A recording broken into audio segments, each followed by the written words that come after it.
Business has rarely been so unpopular. Capitalism is in serious disrepute.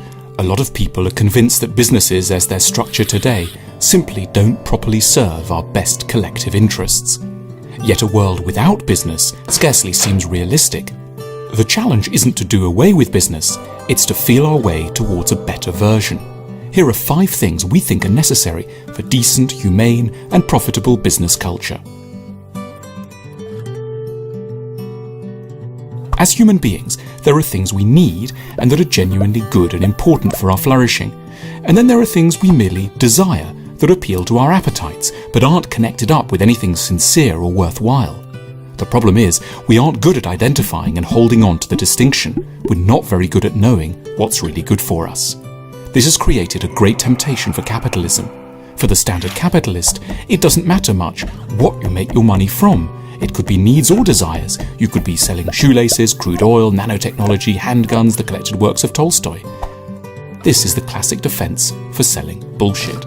Capitalism has not traditionally been interested in the source of its profits. The idea is to make money from supplying whatever people happen to be willing to pay for. But capitalism becomes evil when it exploits our inability to distinguish our needs from our desires. When large numbers of businesses sell people stuff that they desire, but which, in all honesty, they don't need. So, as a first basic point, good businesses should be defined not simply by whether they're profitable or not, but by what they make their profit from. Only businesses that satisfy our true needs are moral. It's hard to make any business work. It's doubly hard to make it work when you're trying not only to make money, but also to make it from needs rather than desires. Bigger fortunes could be made faster selling French fries than stone ground bread, or running gossipy, sensationalizing newspapers than serious broadsheets. Strip clubs make more money than bookshops, status-driven luxury brands are more successful than fair trade cooperatives. It's harder to make things which are both appealing and good, because the enterprise needs to solve 2 big problems rather than just one. The moral producer has to master both seduction and goodness. Lots of people have mastered seduction. Think of how good those ice cream and donut manufacturers are at eroding our willpower and better natures. And a fair number of people have mastered goodness. Think of those worthy, austere people who work in ecological services or run websites bringing news of appalling misdeeds in the factories of the developing world. But very few have mastered both arts, seduction and goodness. It's not impossible. It's not that goodness makes seduction impossible, or that seduction rules out goodness. It's just that the target is smaller and far, far harder to hit. But that's what we need to aim for. The great challenge of our age is to make goodness not just its own reward, but also deeply appealing to many, to fuse goodness and seduction. In the utopia, relationship therapy would therefore end up having some of the charm of a gelateria. What we want above all from our work, money aside, is that it be meaningful. What is meaningful work? A meaningful job is any occupation which gives you a feeling that you are in some way through your labour either reducing suffering or increasing the level of fulfilment of others, that you're leaving the world a slightly better place than you found it. The more meaningful a job, the less money matters. People will be ready to enlist in the army and die for the defence of their nation for a very low salary. Or think of the sacrifices made by explorers, environmentalists, nurses, or people at the literary end of publishing. Motivation comes from serving a noble cause. Good businesses are those who reward their employees not just with cash, but also with that equally valuable currency, meaning. Many people at the top of capitalism already have enough money to feed 12 generations, and yet still they push for high returns, 30% per annum rather than 3, which would be enough to keep ahead of inflation. The important thing to grasp is that though these captains of business want to make money, deep down, if they understood themselves better, they'd realise they aren't in it for the sake of the money.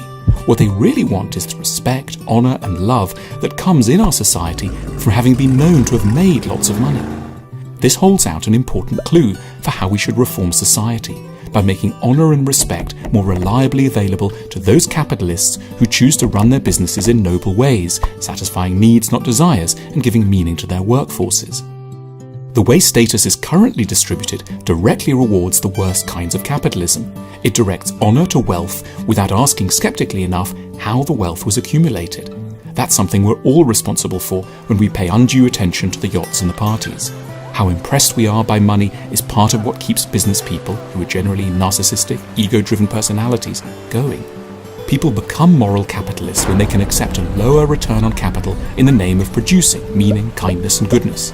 And we become a moral society when we give honour and respect, not just for those who've made a lot of cash any old how, but those who made a bit of cash doing good things. Typically, the price of a product or a service doesn't actually take into account the full cost of producing it, because some resources have inadvertently been given free to the producers. The land has been polluted and the workers' health destroyed, but the consumer isn't paying. We talk a lot about low prices. We don't talk enough about just prices. A just price is the price that has correctly factored in the true costs of production. In a good society, the just price would be the normal price. Whenever a supplier provides something below the just price, whenever there is, as we wrongly call it, a bargain, a shortcut is being taken somewhere. The company has to be offloading some of the cost. They must be treating someone badly. They must be skimping on quality without admitting it. As society gets collectively more moral, we should take immense care about the path any product took on its way to our lives. In a good business, the price of the product should reflect the cost of supplying a thing while treating everyone and everything, even the trees and the rivers, kindly along the way. 80% of business should, in a perfect world, come from the top 20% of our needs. At present, the overwhelming share of business activity is directed at meeting the lower basic needs, moving about, energy, food, shelter. At present, capitalism is mainly directed at the bottom layers of Abraham Maslow's famous pyramid of needs. We understand we have higher needs for love, self-esteem, creativity, and so on, but we don't usually imagine that commerce can help us. We've got a prejudice that paying for something can't be connected to goodness, but it could be. The fact is, commerce has only barely scratched the list of our true needs.